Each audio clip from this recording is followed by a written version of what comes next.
Hello and welcome. NeuralSeek is a no-code multi-agent LLM orchestration engine. Business users can snap together everything from a simple RAG flow through tool-based multi-agent parallel flows in a fraction of the time as code your own Python frameworks and without the baggage and slowness of scaling and hardening Python for production workloads. We have a suite of built-in guardrail engines that run on top of any LLM to block and remove hallucinations, block and remove prompt injections, block hate, abuse, and profanity, mask or remove PII, and automatically caveat, reroute, or block off-topic or low-confidence answers. As a platform, we've been hosting production LLM workloads for over 2.5 years and have taken hundreds of customers live during that time. We've taken part in getting generative AI initiatives through corporate governance boards of some of the largest companies in the world, from telco to banking and insurance, and have built the features that they required around fine-grained control of answers, human-in-the-loop monitoring control, as well as real-time operational governance directly into the platform.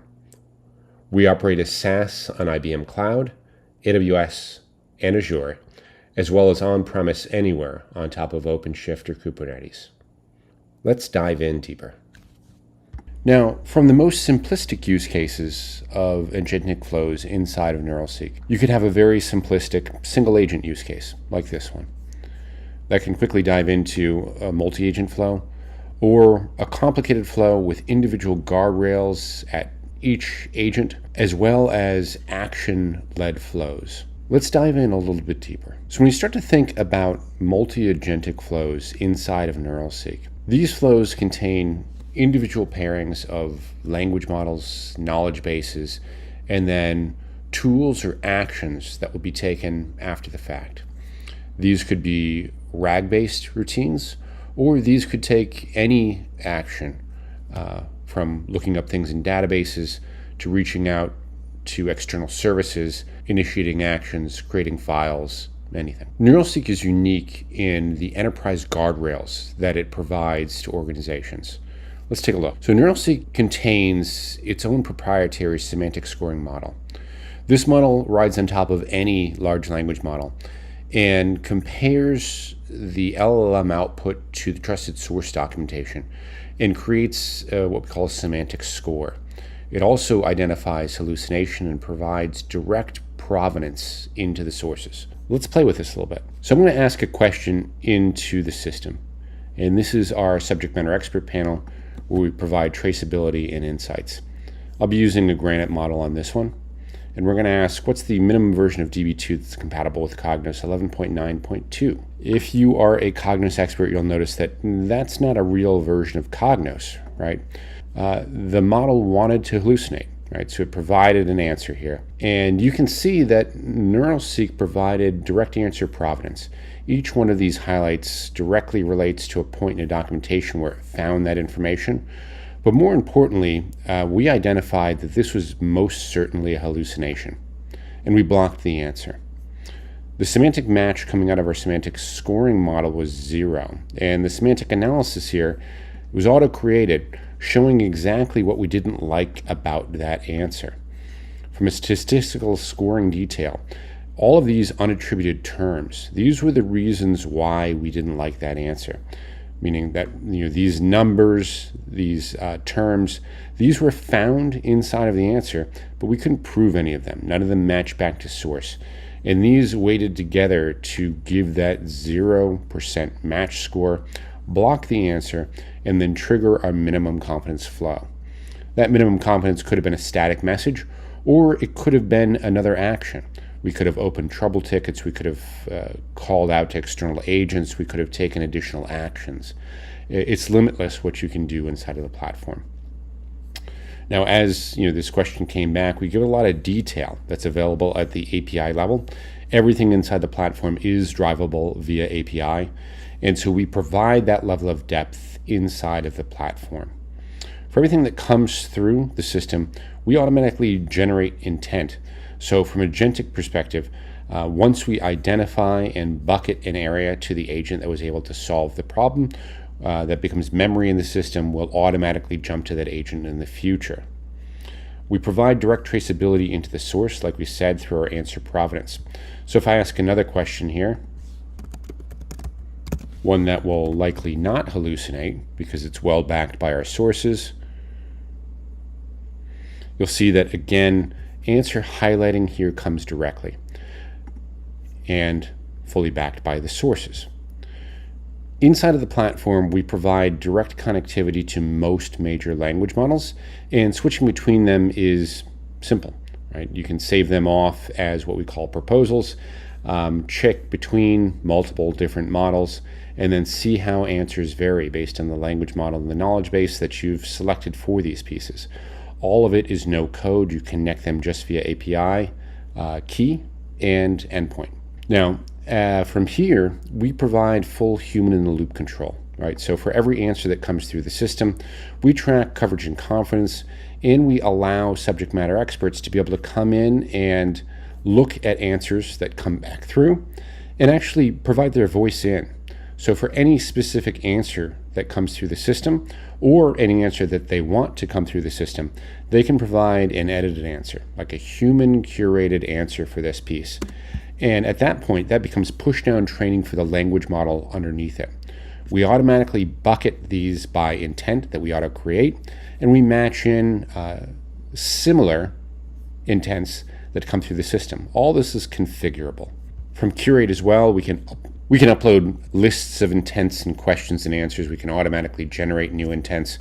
We can actually auto-build chatbots, right? So from here, I can generate a load file into Watson Assistant, Amazon Lex, Core AI, most major chatbot platforms, and automatically build and remove the build and actually the maintenance cost as well, because we can update those. Anything that we build, we can update.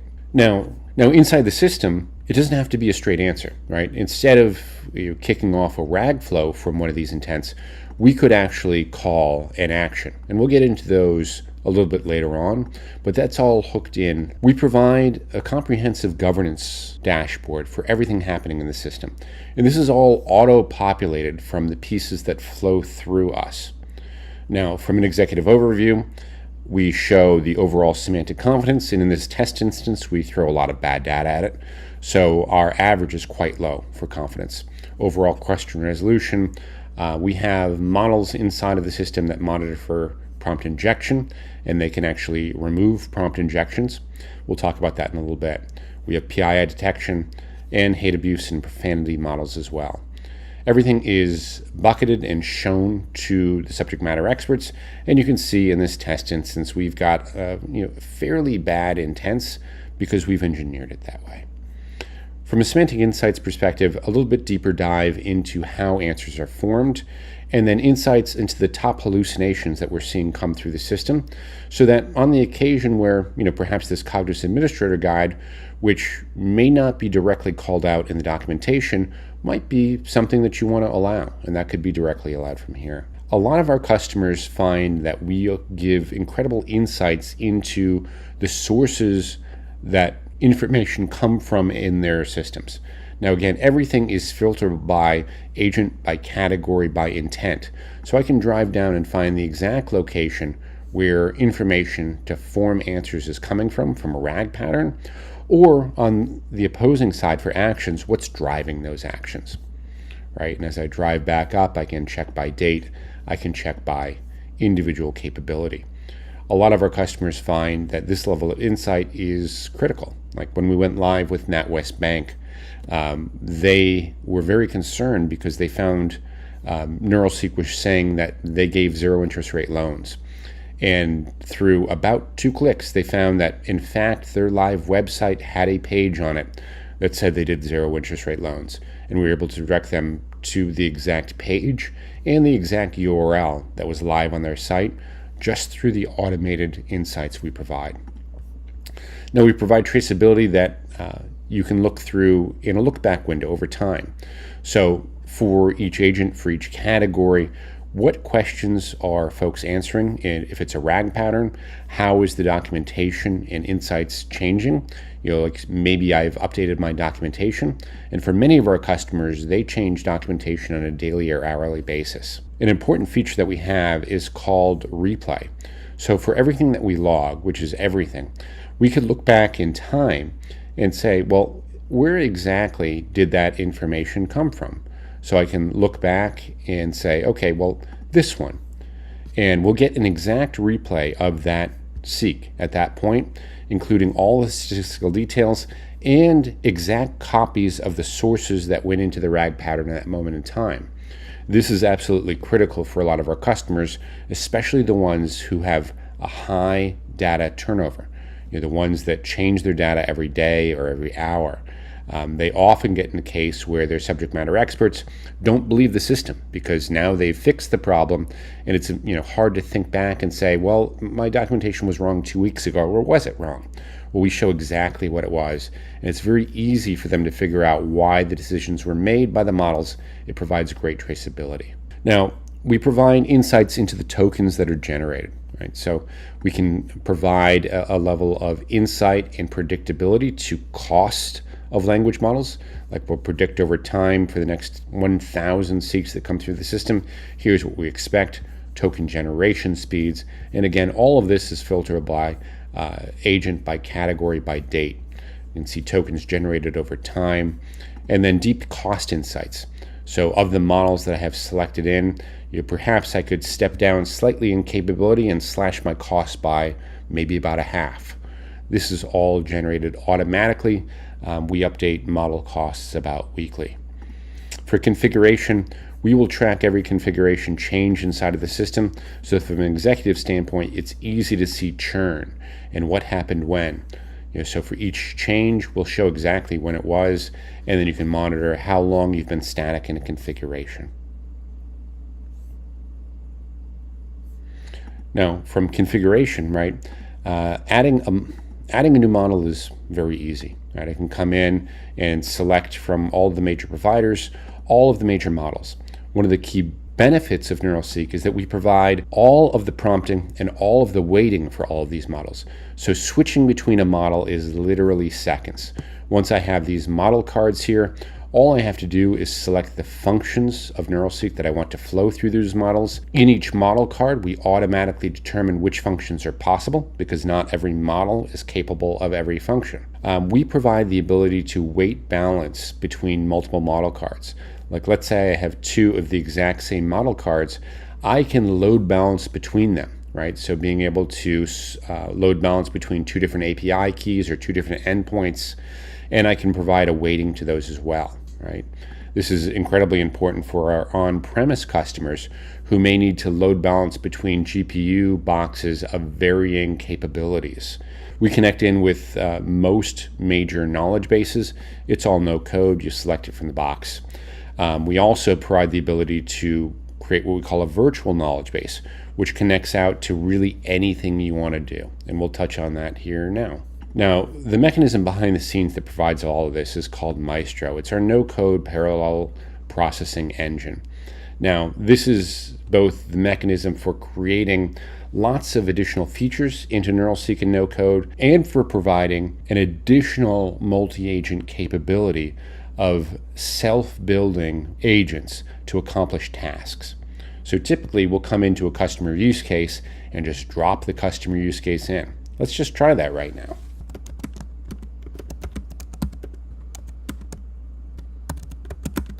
All we're going to do is hit the Generate Template button. That is going to go out and automatically build an agentic flow to solve that problem. Once that's built, we'll have the ability to change anything we want, or we could run it directly without any changes at all. Right, so this is going to go through, and it looks like it's going to hit 3 language model calls in parallel. If I wanted, I could determine the language model used for each of those, or I could select in bulk which one I wanted to do, possibly mixed or large right now. Let's run this and then talk about it. What this has automatically assembled, it says it's going to do a live website scrape to MSNBC and FoxNews.com. use the internal NeuralSeek summarizer to chop that down to about 5,000 characters in the best chunk that we can find inside of there, and then send it through 3 language model calls in parallel. And that's why this is going to happen really fast, because we parallelize everything behind the scenes. So for each task here, and again, the key to doing things with language models and language model generation is turning big tasks into many small tasks. And that's what we excel at here. Automatically splitting the tasks down, and then boom, this was live, so about 15, 20 seconds, and this task was done. And from here, I could download it in any format I want, HTML, Microsoft Word, PDF, download this, use it however I like, and then there it is. And again, all of this could be on system side, right? So I could generate these things, I could automatically land them up into a shared drive, an S3 folder, Google Drive, whatever. We've got hundreds of out-of-the-box components inside of here to do everything from flow control, looping, breaking. We've got dozens of templates pre-built, and again, the auto builder, which will build you just about anything. All the governance and guardrails are here. So in fact, we allow you to fully control the RAG pattern if you wanted to, right? So we expose every single component below the covers, from PII, profanity, prompt injection, memory and query caching, PII removal. All of those pieces are individually addressable so that a user could drag and drop a RAG pattern however they like without any code whatsoever. One of the fun things that we do is multimodal OCR. So being able to use both the visual model and our inbuilt OCR engine to provide exceptional OCR results, including formatting, right, which is really important. Now, for everything that runs through the Maestro side, there are, again, flow insights showing parallel runtimes inside of the engine, template runtime, so I can track, is there something going wrong with my flow? Token insights, again, Maestro provides for caching. Every LLM call inside of Maestro is eligible to be cached if I allow it to, which can greatly drive down cost of an assembled instance, as well as cost insights for the models that are being used. Now, as a whole, we provide system insights. So for all the knowledge bases, for all the LLMs that are flowing through the system, I can come through and I can identify runtimes, peaks, areas of concern of system performance, and say, hey, this is where I'm going wrong right now here. Mistral 7B had a bad day here, spiked up in time. We provide incredible insights for folks about where they're going wrong, both from knowledge base and language model. And this is all automatic. Let's look at some fun use cases that we've been doing. So we do a bunch of charting and graphing. So I can come in and, this is a chatbot powered by NeuralSeek, and behind the scenes, it is doing database lookups through the Maestro platform, generating dynamic SQL, generating dynamic charting, and generating insights based on corporate information for the chart at hand. I can see the SQL that's generated. I could download the insights. This whole demo was put together in about a half an hour because, again, it's all no code, driven specifically by NeuralSeek and the Maestro engine. Let's look at another one here. A similar style demo.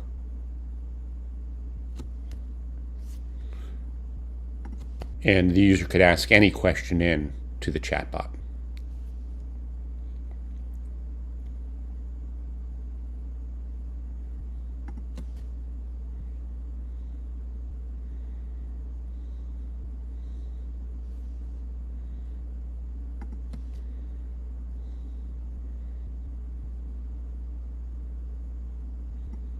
Now, when it comes to the things that you can build inside of NeuralSeek, it's really limitless.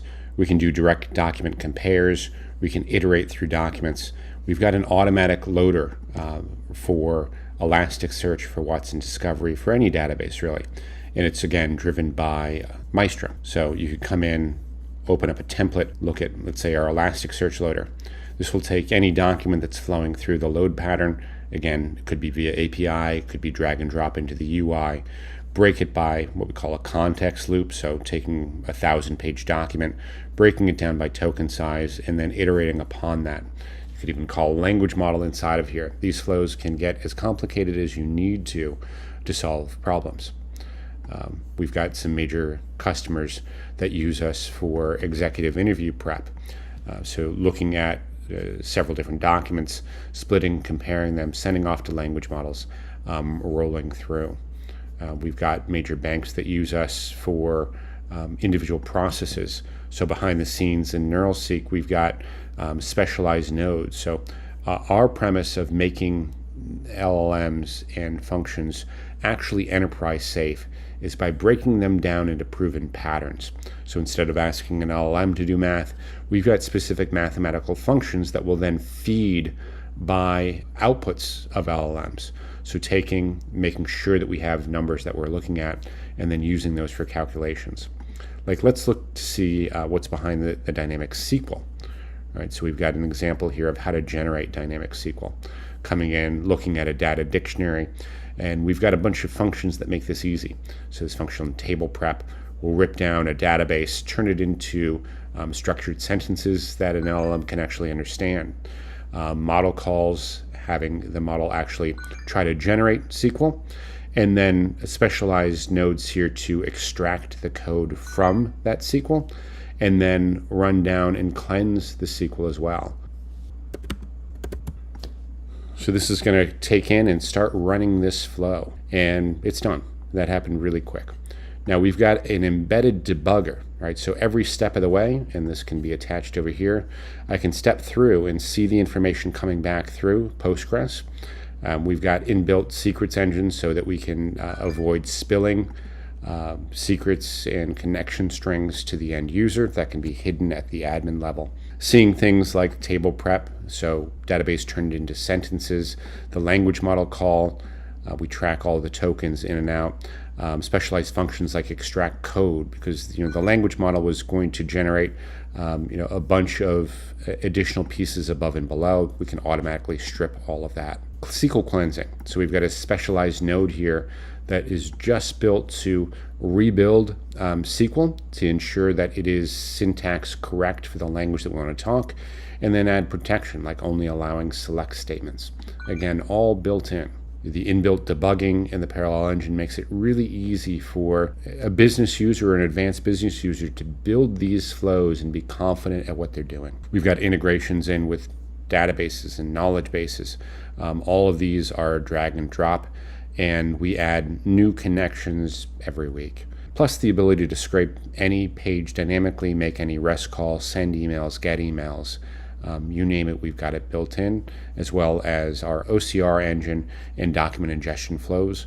We can take in and parse most major formats. Let's look a little bit more at the guardrails that NeuralSeek provides. So we talked a little bit about the semantic scoring model. You can individually tune the hyperparameters of that model. We've got a prompt injection engine that will monitor for prompt injections in the input. And a lot of what we're seeing today in real live use cases is people doing prompt injection that is usually bookended with the real question, something like this. We can see that this is most likely a prompt injection, and we can actually strip that sentence down, removing just the bad part and leaving a realistic question that I will allow into the system. And again, all of this is tunable. We bucket by individual phrasings that we find and rate them on their likeliness of being a prompt injection. Now you can say we took this whole input and we, with the current settings, are going to be allowing, tell me about Cognos. And what we found is if we seem immune to prompt injection, it de-incentivizes the user from enjoying doing the prompt injections, and they tend to stop. Now we've got lots of customers in the educational space, so you can imagine the questions that a 12-year-old asks a chatbot. There's a lot of this that comes in that we see daily. Now, for a bunch of our customers, they consider any question about a competitor or a competitive product also prompt injection. So we allow the ability to add a list of any terms or phrases that will be considered prompt injections, and we'll remove them as if they were a normal prompt injection. This is big down in our banking customers. A lot of times customers will come in to the system not really know that they're talking to the wrong organization. And the language models always want to be nice, and they always want to talk about the products and services they're asked about. For a lot of our customers, they do not want to talk about a competitor product, and we can block it directly. We've got out-of-the-box PII detectors. You turn them on and off, and of course you can bring your own in regular expression form. Some of our customers have complex rules that are best suited to a language model actually identifying it. We've got a hate abuse and profanity engine that runs that blocks 26 languages. We do attribution protection. For RAG pattern pieces, we can apply warning and minimum confidences. So looking at the overall semantic scoring coming out of the system, we can apply a warning message automatically for lower confidence results. Or for minimum confidence results, we can either provide a stock answer or call a Maestro flow, which allows us to open trouble tickets, call an agent, or take any action that we want. We also block for minimum and maximum length. All of these guardrails are available at every level of the agentic flow. So I could have one agent that is specifically made to allow for chit chat that has no guardrails on it whatsoever. And another side that's talking actually about product and services that has strict guardrails. We have these flows in production today and have for many months. Some of our educational customers, they want their users to have the ability to ask any question, like a Wikipedia style question and answer. But if the user is actually asking a question about a course that institution runs, well, it has to be correct and it has to be proven. Right, so you've got a flow that will take either path and allow for either. We've got banks that use multi-agentic flows live in production today, and they allow for the automatic routing of questions between internal users, external users, and unverified external users. All of them get different language models and different knowledge bases that they're allowed to talk to. We have customers live in production today that have their information individually permissioned by user. So we do dynamic personalization down to the user. This is incredibly important for things like HR, where the answer to a question is wildly different based on the organization, state, country, or locale you sit in. Let's look at a few more complicated flows that we do. One more interesting agentic flow that we've been doing recently is the ability for the system to auto-generate disambiguation for a RAG pattern coming in, where for certain types of questions, you really need to ask a question back to the user before you can answer them directly. Like take, for example, a county that has lots of different types of bill pay. Right? If you're a county, you could have water bill pay and electricity bill pay and trash bill pay. So if someone comes in and says, I want to pay my bill, well, the first thing you have to ask them is, what bill are you talking about?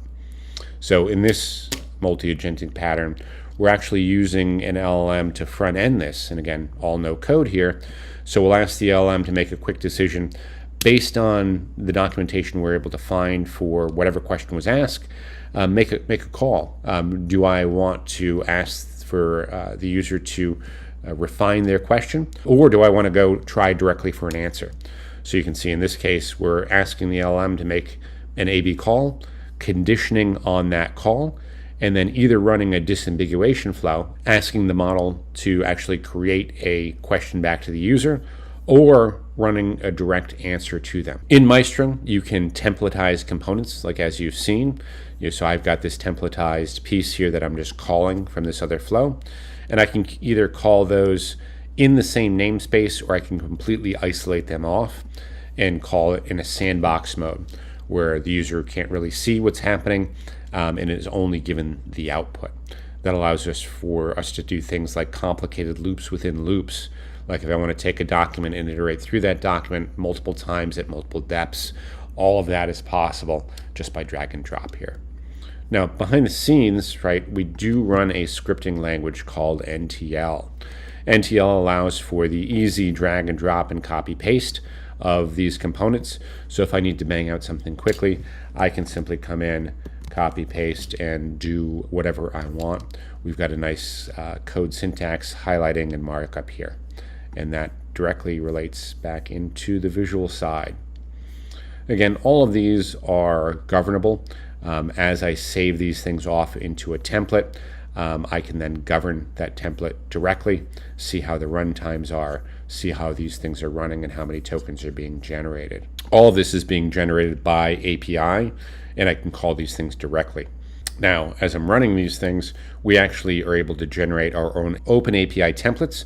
So importing this into downstream systems is incredibly easy.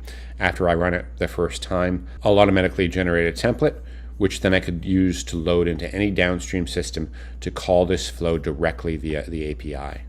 We've got the full-featured API, every function that we support, drivable via API, and some of our larger customers actually wrap our functionality in their own UIs, either behind Microsoft Power Apps or directly in with their back-end systems. We do provide a chat interface that allows for image drop and file drop. So you can chat with files, you can chat with images. We've actually got a demo on that. This one uses the NeuralSeek chat. I'm going to drop this image of a refrigerator in here, and I'm going to say I want to buy this.